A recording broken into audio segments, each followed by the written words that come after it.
할렐루야. 잠시 기도하고 하나님의 말씀을 나누길 원합니다. 기도하겠습니다. 하나님 아버지 감사합니다.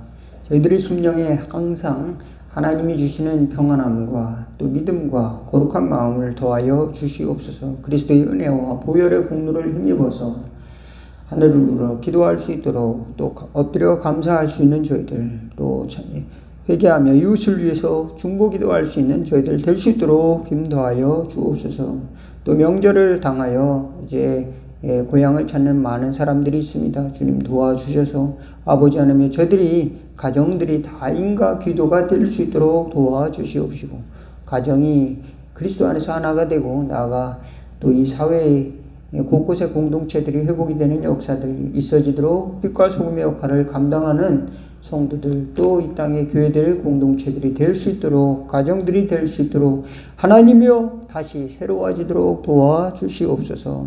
이웃을 위해 기도할 수 있는 교회들이 될 수 있도록 교회가 다시금 거듭나는 역사가 있어지도록 도와주시옵시고, 공공의 이익을 회복하며 또 하나님의 나라를 아버지 이루어가는 교회들이 될 수 있도록 축복하여 주옵소서. 예수 그리스도의 이름으로 기도하옵나이다.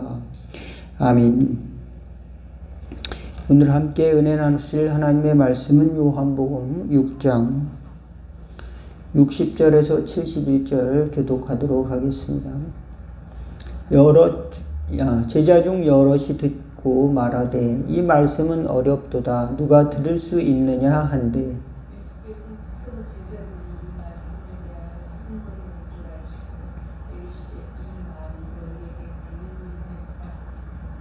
그러면 너희는 인자가 이전 있던 곳으로 올라가는 것을 본다면 어떻게 하겠느냐?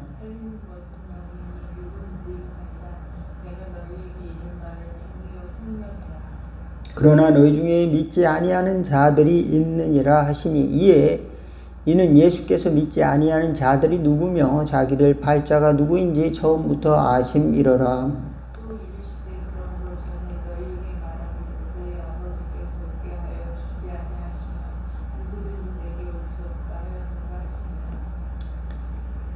(71절까지입니다) 그때부터 그의 제자 중에서 많은 사람이 떠나가고 다시 그와 함께 다니지 아니하더라. 시몬 베드로가 대답하되 주여, 영생의 말씀이 주께 있사오니 우리가 누구에게 가오리이까?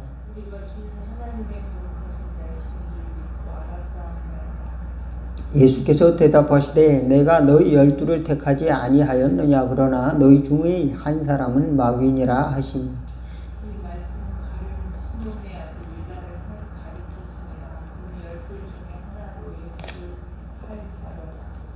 아멘. 여기까지만 보도록 하겠습니다. 여러분 이제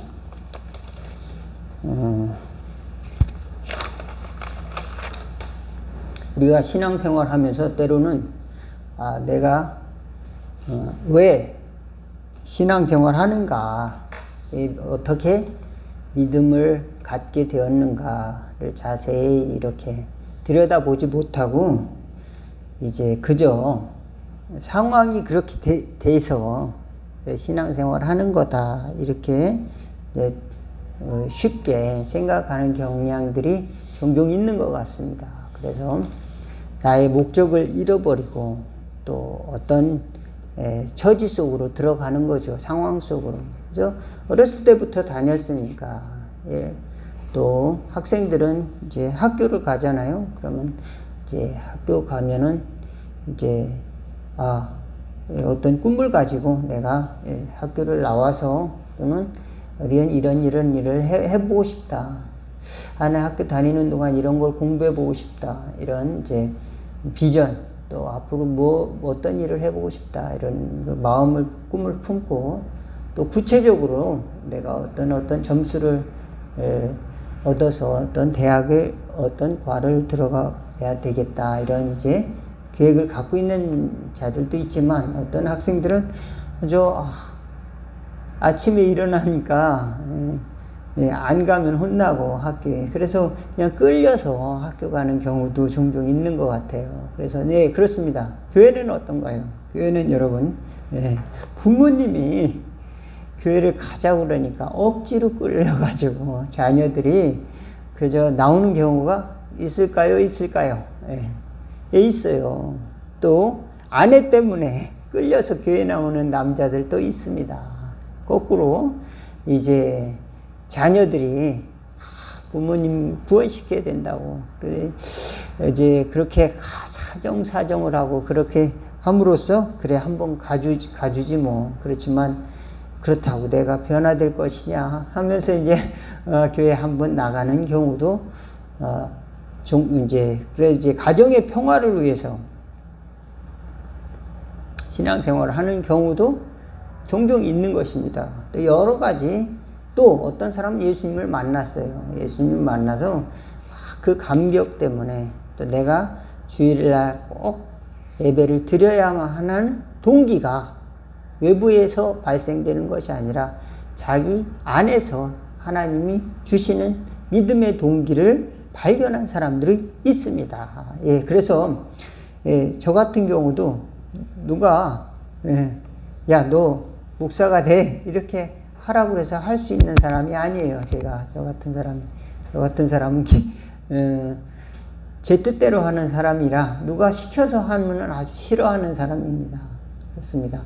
그런데 제 안에서 그런 동기가 생겼다는 것이 하나님이 주신 어떤 메시지가 있었다. 그것을 저는 여러분에게 말씀을 드리는 겁니다. 또 여러분도 그렇습니다. 여러분 속에서 하나님이 변화를 주실 때만이 긍정적인 그 변화의 삶을 살아갈 수 있는 것이지 억지로 끌고 간다고 해서 교회는 훈련을 받아야 돼. 그래서 성경을 1년에 2번씩 읽고 3번씩 읽고 5번씩 읽고 기도를 2시간씩 하고 전도를 1년이면 10명씩 하고 몇 명씩 써내가지고 전도해. 그래가지고 안 하면 또 전화를 걸고 안 하면 한 번 찾아가 안 되면 10번 찾아가고 10번 찾아가 안 되면 진돗개처럼 계속 찾아가고 진돗개처럼 안 되면 고구마 전도법을 해가지고 찔러보게 해서 날고구마는 안 찔러갈 것이고 또 익은 고구마는 찌르면 들어갈 것이니까 익은 고구마를 전도하자 뭐 그런 방법론에 대해서도 이야기들을 하고 다양한 방법 5분 동안 또 사형리를 설명을 해가지고 또 예수님 믿게 하는 그런 사람들 이제 그런 방법론도 있습니다.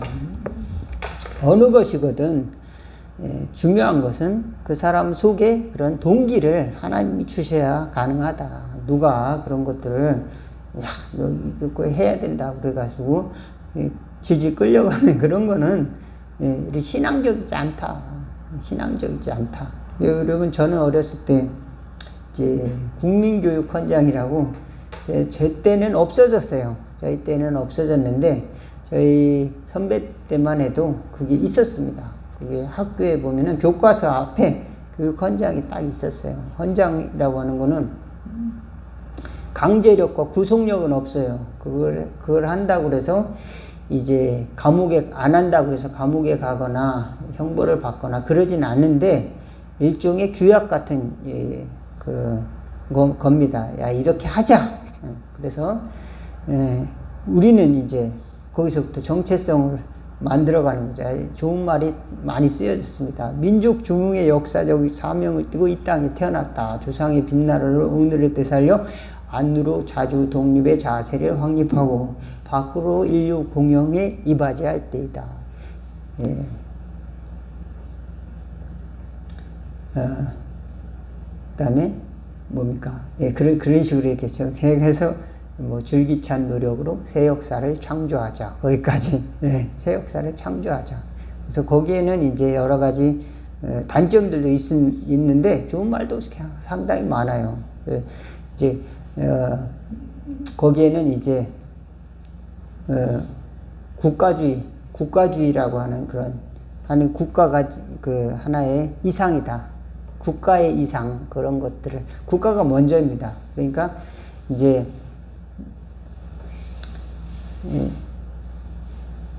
우리의 창의와 협력을 바탕으로 나라가 발전하며 나라의 융성이 나의 발전임이 근본임을 깨달아. 그렇게 쓰여 있단 말입니다. 그러니까 나라가 발전하고 또 내가 발전하는 것이 이제 그게 불가분의 관계다. 이렇게 설명하면서 이제 또 공동체 정신을 이렇게 만들어 나가는 거죠. 거기에 또 하나는 거기 국가주의에다가 하나 더 입혀가지고 반공주의가 있습니다.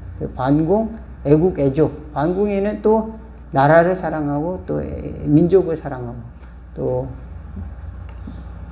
통일을 위한 또 이념도 들어가 있습니다. 그래 아주 좋은 것들도 많이 있어요. 근데 거기는 굉장히 현실적인 그런 메시지가 또 담겨 있습니다. 그래서 공익과 실질을 능률과 실질을 숭상하고 이런 말, 경애와 심리의 뿌리박은 상부상조의 전통을 이어받아. 그런 말도 있습니다. 그러니까 공익과 실질을 숭상한다는 것은 뭡니까? 이제 그저 이상주의에만 머물러 있는 게 아니라 그죠? 함께 살아가는 공동체의 실질적인 삶의 현장 속에 우리가 무엇을 해야 되는가, 그것을 굉장히 심도 있게 이렇게 들어가고 있어요. 그래서 이제 그럼 어떻게 해야 되느냐? 처음부터 이제 타고난 저마다의 소질을 개발하고 우리의 처지를 약진의 발판으로 삼아 창조 힘과 개척의 정신을 기른다. 이런 말이 있습니다. 굉장히 좋은 말이잖아요. 그죠? 그걸 잘 바꿔보면은 우리는 이제 하나님 나라를 위한 헌장, 그런 게 필요한 겁니다. 우리는 왜 태어났는가? 하나님의 나라를 위해서, 하나님의 나라의 자녀로서 살아가기 위해서 태어났다. 민족 중흥의 역사적 사명, 거기는 이제 국가와 민족이라는 이념이 있다 말입니다. 그런데 우리에게는 뭐가 필요한가? 우리 싸워야 될 대상이 없는 게 이제 문제가 됐습니다. 민족이라는 이름이 무색하게 되어버려지고 반공이라는 것들이 이제 퇴색하게 되고 반공주의, 이념의 시대가 가잖아요. 그래서 지금은 공산주의가 있어도 공산주의들이 나 공산주의자다 라고 당당하게 자랑을 못해요. 왜 그럴까요? 공산주의, 이름만 공산주의자지 그 내면은 썩었지 않습니까? 자본주의 돈 맛에 쪄들어가지고 공산주의라고 하는 사람들이 부패가 되고 또 계급 투쟁을 해야 되는데 계급을 만들어갖고 자기네들이 계급 서열 싸움하고 그러니 공공의 질서와 가치들을 걔네들이 무너뜨린 거 아닙니까? 진정한 공산 사회는 물 건너간 거죠. 걔네들이 볼 때. 그러니까 그때 이념적인 싸움이라는 것들이 의미가 없어지는 시대가 된 거죠. 과거에는 이제 공산주의자다 그러면은 그전 배운 사람이다 그런 시대가 있었어요. 옛날에는 아주 이제 6.25가 일어나기 전에는. 그 이후부터는 이게 이념으로 확 갈라지면서 이제 전쟁도 일어나고 또 반공이다 이런 것 때문에 또 이제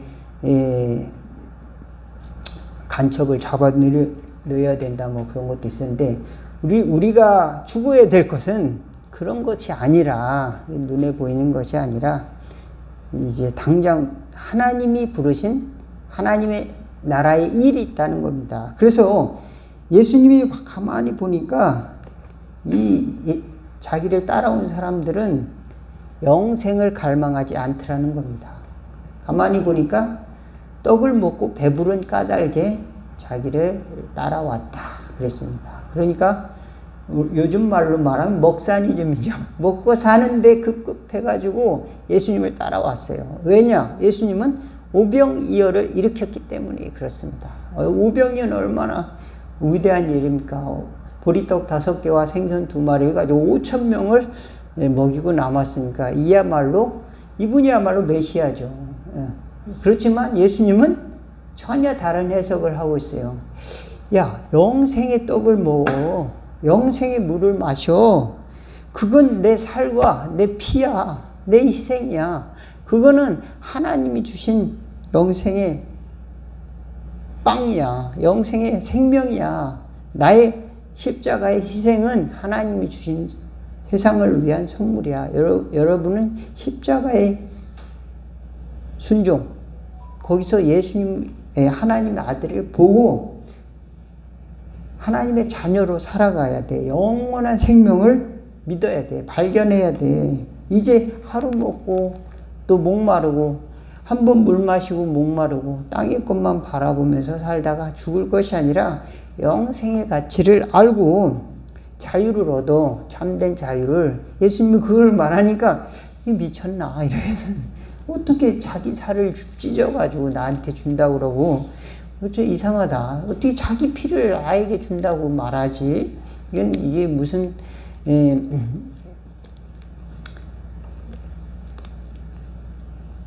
사람을 먹는 그런 무슨 그런 이단은 아닌가? 뭐 그렇게 생각하는 사람들도 있어요. 그러니까 또 아버지께로 간다고 그러고 자꾸 저 하늘나라로 올라간다고 그러니 바리새인과 서기관은 완전히 예수님은 이상하게 정신이 이렇게 된 사람 줄을 이해를 했습니다. 아버지께로는 하늘나라로 온다. 내가 왔던 곳으로 돌아갈 것이다. 나는 아버지께로 간다. 그러니까 사람들은 도무지 예수님의 가르침은 이해하기 어렵다. 그랬습니다.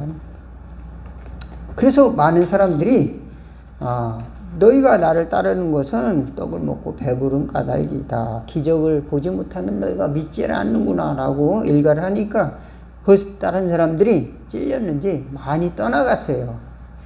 예수님을 떠나가니까 예수님의 제자들도 나왔을 거 아니에요. 예수님께서 제자들한테 또 물어보세요. 너희들도 갈 거냐? 너희들도 저들 따라 가라. 그렇게 얘기한 거죠. 그러니까 베드로가 영생의 말씀이 계시오매 우리가 어디로 가오리까 그랬습니다. 그래서 주는 그리스도시요 하나님의 아들이십니다. 이렇게 고백을 하는 것이죠. 여기 베드로가 영생의 말씀이 있으면 여기죠.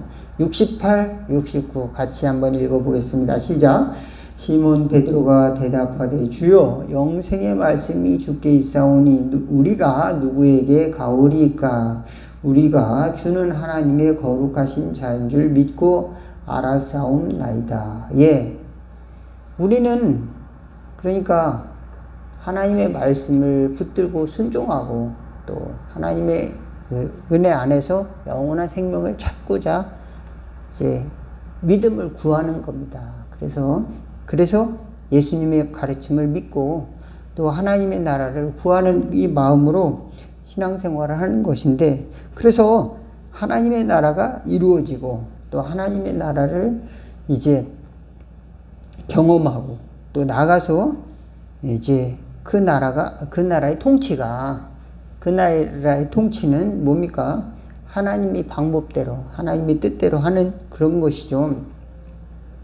예수님이 가르치신 대로, 예수님이 우리에게 가르쳐 주신 희생과 또 사랑과 또 용서의 방법으로 십자가의 정신을 가지고 우리가 살아가는 것인데, 이 정신을 갖지 않고 사람들은 굉장히 현실적인 것을 바라보고 예수님을 따랐다. 그래서 거기 따르다 보니까 신앙생활을 할 수가 없어요. 신앙생활을 할 수가 없고, 또 무슨 신앙생활이야. 지금 나라가 발전해야 되는데 과학기술을 발전해고 우리 기술을 개발해가지고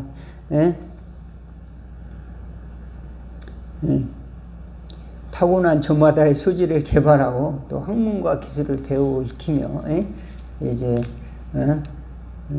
창조의 힘과 개척의 정신을 길러야지 무슨 신앙이야 이렇게 이제 한단 말입니다. 우리 선배들은 그렇게 해서 이제 나라가 발전했다 이렇게 주장할 수 있는데,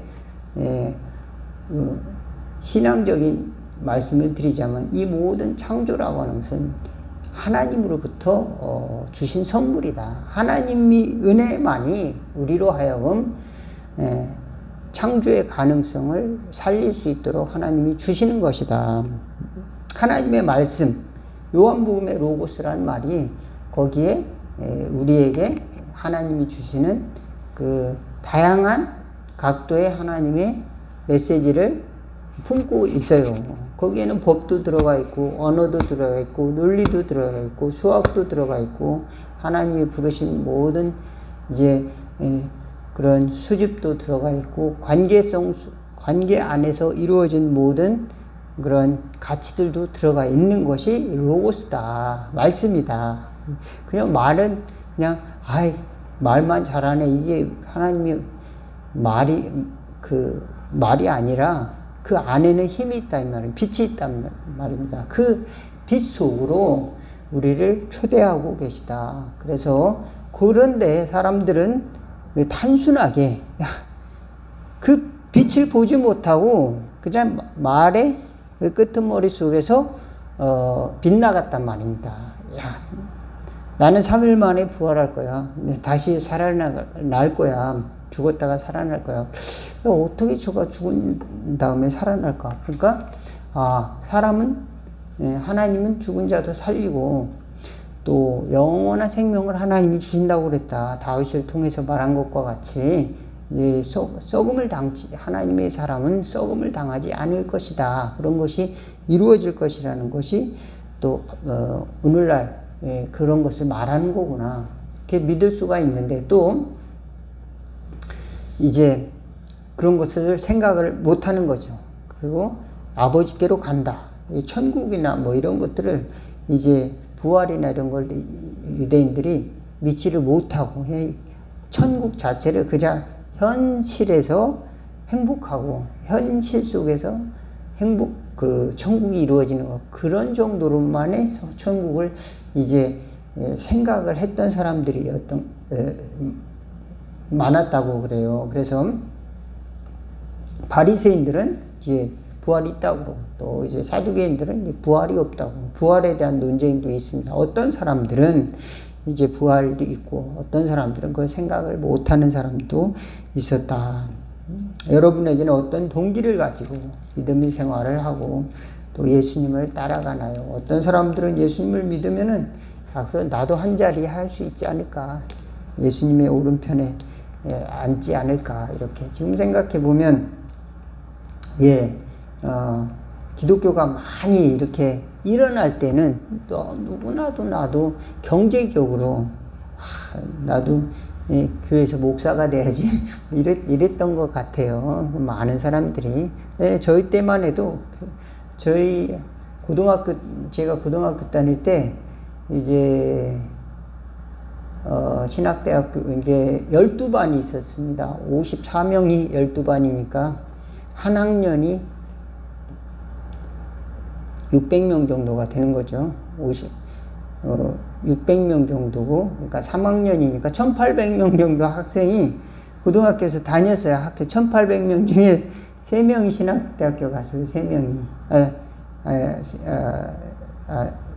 이제 3명이 같은 신학교에 다녔습니다. 제가 나온 이제 신학대학교를 들어갔고, 또 2명인가는 다른 학교를 갔던 것으로 기억을 해요. 1명인가 2명인가는. 그래서 몇 명이 안 되죠. 신학대학교를 4년제 신학대학교를 간 친구들이 그렇게 없었어요. 제가 나온 학교는, 기독교 학교는 아니었지만, 사립학교였지만, 1800명 중에 5명이 신학대학교를 갔으면 매우 희한한 과를 들어간 겁니다. 그들이 생각할 때. 또 요즘은 이제 미달되는 대학교가 많이 있어요. 그러나 우리가 이게 하나님을 구하고 하나님의 뜻을 구하는 것은 영원한 생명으로서 하나님이 부르심의 상을 위해서 달려가는 것이다. 우리가 많은 사람들이 주고자 하는 어떤 세상적인 가치들, 명예라든지 또는 물질이라든지 이런 것들에 이제 같이 짬뽕이 돼서 성공이라든지 또 이런 결과물이라든지 이런 게 당장 눈앞에 나타나는 걸 보고 현혹이 되어서 우리가 어떤 것을 결정하는 것이 아니라 하나님의 말씀, 흔들리지 않는 하나님의 진리를 붙들고서 저와 여러분이 승리할 수 있기를 바라겠습니다. 베드로가 그랬습니다. 베드로는 이제 영생의 말씀이 주께 있사오니 누구에게로 가오리까 했습니다. 그랬습니다. 영생의 말씀은 예수님에게 있다는 것을 발견을 했어요. 그렇지만 그것이 내 것이 되는 것은 그렇게 간단한 것이 아니었더랬습니다. 영생의 말씀을 받았지만 예수님이 죽어가고 있어요. 십자가에서 잡혀가지고 이제 피를 흘리고 있는데 두려운 거예요. 그래서 저분이 하나님의 아들이라고는 생각을 할 수가 없는 지경이 됐어요. 왜 하나님의 아들이 저렇게 됐을까? 나도 저렇게 되지 않으라는 보장이 없는 거 아닌가? 내가 왜 저분을 따라야지? 난 예수님 몰라. 이렇게 순간 3번이나 베드로는 그래서 예수님을 부인하고, 그렇지만 영생의 말씀을 발견을 했어요. 부활하신 예수님을 만나서 다시 영생의 말씀이 있었구나. 그 말씀이 사실이었구나. 그것이 죽음으로 끝나는 말씀이 아니고 살아있는 말씀이고 내 눈에는 아직 보이지 않고 내 생각에는 아직 미치지 못한 하나님의 말씀이 있었구나. 그것을 깨닫게 됩니다. 저와 여러분도 아직은 우리 동기가 하나님이 은혜와 또 하나님이 우리를 부르심의 상을 향한 순전한 동기가 아닐 수도 있어요. 때로는 가족 때문에 신앙생활하는 경우도 있고, 때로는 친구 때문에, 때로는 의혹을 가지고 신앙생활이란 무엇일까 이렇게 생각하면서 나도 도움을 받지 않을까 이런 마음을 갖고 신앙생활을 하기도 하지만, 하나님께서 우리를 부르시는 좋은 뜻을 붙들고 또 믿음의 길을 가는 저와 여러분, 영생을 얻는 저와 여러분 다 되기를 주의 이름으로 축원을 드리겠습니다. 기도하겠습니다.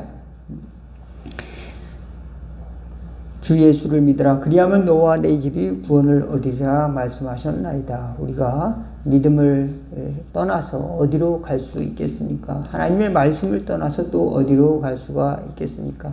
우리들이 신앙이 순수한 믿음의 동기를 가질 수 있도록 날마다 저희들에게 넓은 마음과 또 순수한 열정 허락하여 주시고 은혜를 허락하여 주옵소서. 또 그 믿음이 우리로 가능성을 주시고 창조적인 능력을 주시는 줄로 믿습니다. 주여 도와주시옵소서. 할 수 있거든이 무슨 말이냐? 믿는 자는 능치 못할 일이 없다 말씀하셨나이다. 예수님을 보내서 영생에 이르게 하신 하나님의 은혜를 점점점 깨달아 하는 말씀을 붙들고 승리하는 삶이 될 수 있도록 저희들을 이끌어 주시옵시고 손잡아 주옵소서. 예수님의 이름으로 기도하옵나이다. 주기도문 하시겠습니다. 하늘에 계신 우리 아버지여, 이름이 거룩히 여김을 받으시오며 나라가 임하옵시며 뜻이 하늘에서 이룬 것 같이 땅에서도 이루어지리다. 오늘날 우리에게 일용할 양식을 주옵시고 우리가 우리에게 죄진 자를 사하여 준 것 같이 우리 죄를 사하여 주옵시고 우리를 시험에 들게 하지 마옵시고 다만 악에서 구하옵소서. 대개 나라와 권세와 영광이 아버지께 영원히 있사옵나이다. 아멘.